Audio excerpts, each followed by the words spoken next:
Welcome back to the Toyota Avanza. In this episode, we will be replacing the front brake pads.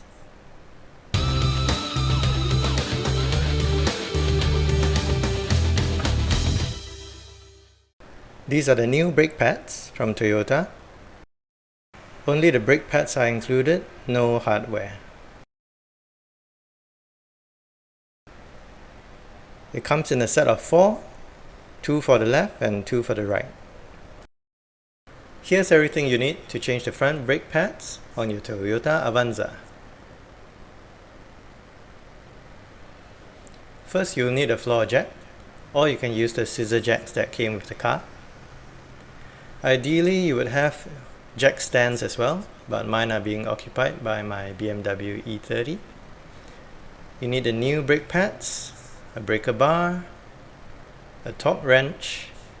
You need a normal ratcheting wrench, a 21mm socket, hex socket, a 14mm hex socket, flathead screwdriver, scrub and wire brush, brake cleaner, silicone grease, a C-clamp, and some gloves and safety goggles. You'll also need these hangers. Let's start by getting the front wheels off the ground. My floor jack is a bit too tall, so I have to drive it onto these makeshift ramps first before I can start jacking it up.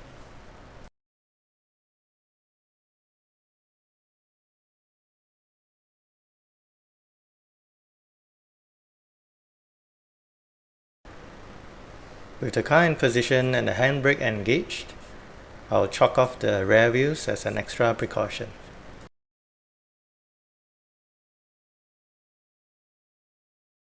Now we can loosen the wheel bolts while the car is still firmly on the ground.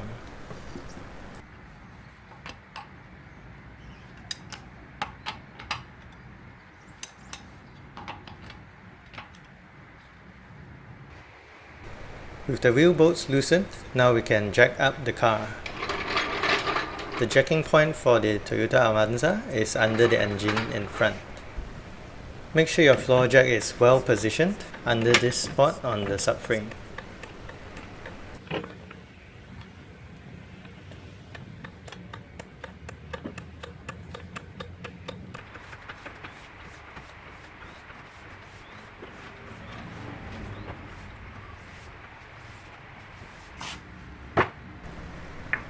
With the wheels off the ground, we can take off the wheel bolts and get the wheel off the car. Once I get the wheel removed, especially since I have no floor jacks, I like to slide the wheel under the car for extra protection so the car can't fall completely onto me. The next step is to get our 14mm hex sockets and remove the bolts on our brake caliper guide pins. These are located behind the brake caliper. If you can't see the bolts or you can't reach them, you can always turn the steering to get better access. There are 2 bolts to remove, one on top and one below. So just go ahead and get those 2 bolts out.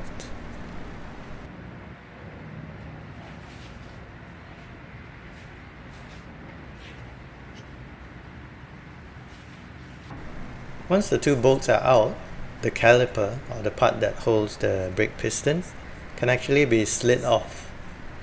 Since this part has a brake line running to it, a rubber hose, we don't want it to be hanging from that hose, so just grab the hanger and hang it from the front suspension springs.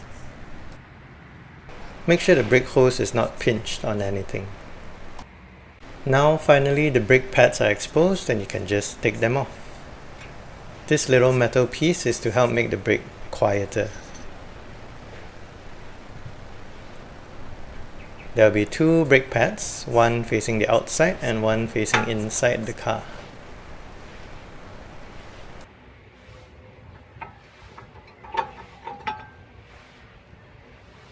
My brake pads are actually not too worn. There's still a good amount of thickness left. I could have probably used this for quite a while more. but they are quite old and I already bought the new ones, so decided to replace them anyway.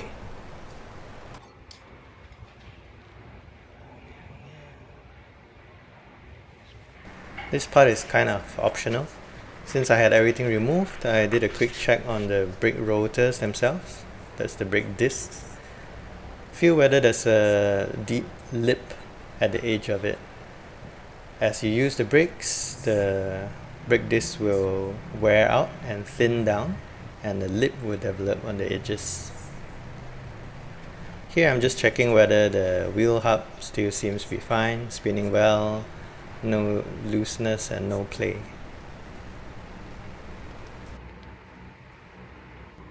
And here's a quick look of the brakes from the rear.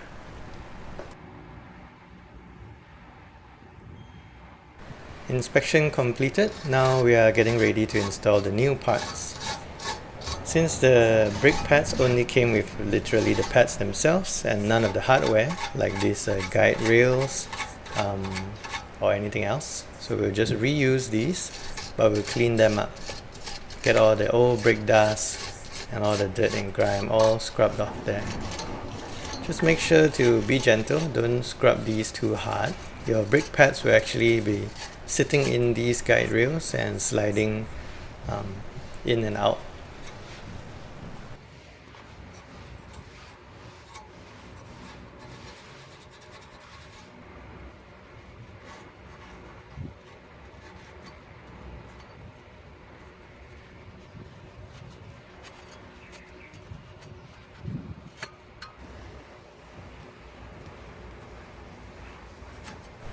I'm using brake parts cleaner to additionally spray off these guide rails.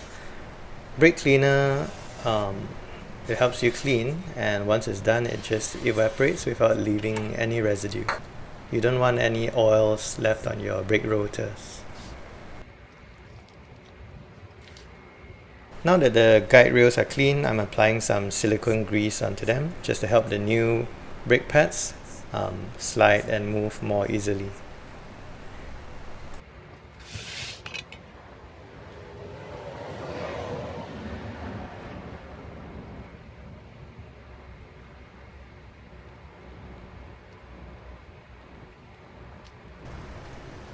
Now I'm removing the guide pins, and these will just pop off out of the rubber boots. This is what the two bolts were bolted into earlier. So as you use the brakes, the brake caliper will actually move a bit, and they're actually sliding on these guide pins.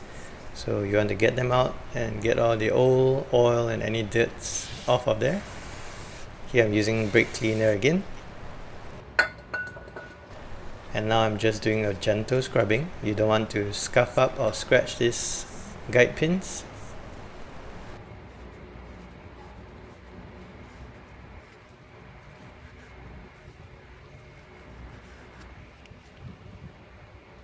Now that the guide pins are clean, I'm going to put some of this silicone grease into the rubber boots, and then I'm going to put some onto the guide pins and we can slide them in. You can use the glove, a clean glove, and smear the silicone grease onto the guide pins first before putting it in. But here I'm just putting it in and then kind of rubbing it around while it's in there. The guide pin should be able to slide in and out smoothly.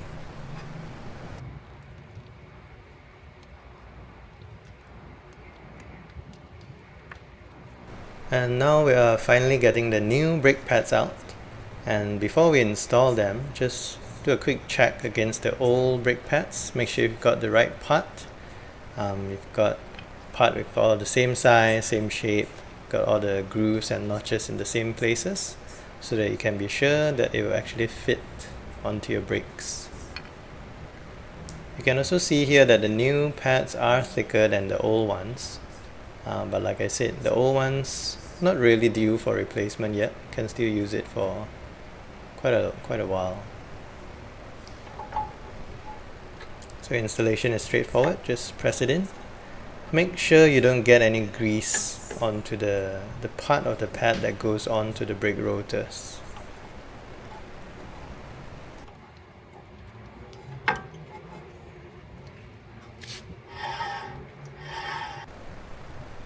And lastly, we have this noise reduction metal plate thing.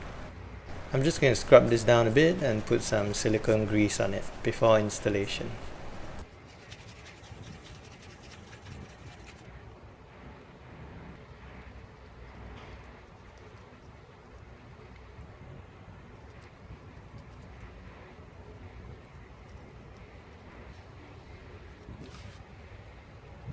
It doesn't really clip on or click in or anything. It just sits on top of the brake pad. Here I'm getting the brake caliper, but you'll see with the added thickness from the new brake pads, this caliper is not going to fit because the brake piston is extended too far out. So what we're going to do is get our C-clamp and one of the old brake pads, and we're just going to press the piston back into the caliper. Make sure your C-clamp is not sitting on any brake hoses or any sensitive parts of the caliper.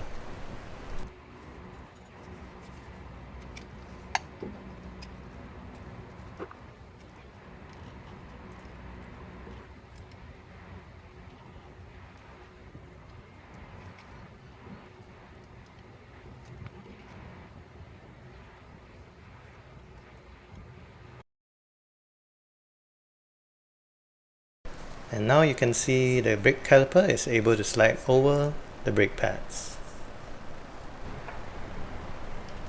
We're just going to hand tighten the bolts back onto the guide pins. Of course, same for the bottom one. And now we're going to get the torque wrench, set it to 25 foot-pounds for this car, and we're going to do a final tightening of these guide pin bolts.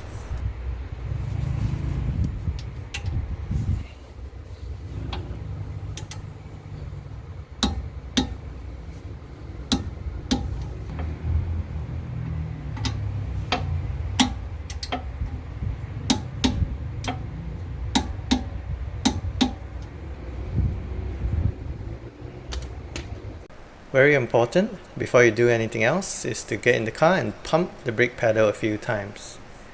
It's going to be soft the first few times, and as you pump, the brake piston will extend until it's finally pushing against the brake pad.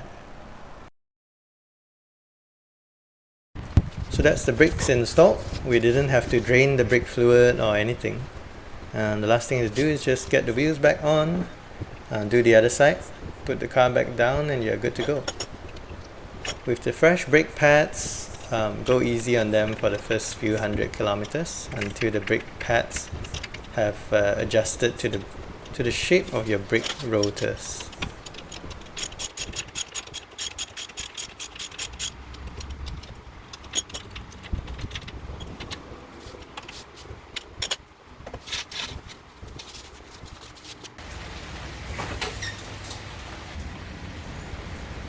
And don't forget to torque up the wheel nuts. Here I'm torquing them back to 80 foot-pounds.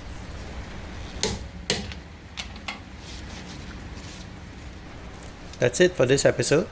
I'll be doing a full major service on this car soon, including replacement of the lower front suspension arms. So please subscribe and stay tuned. Bye.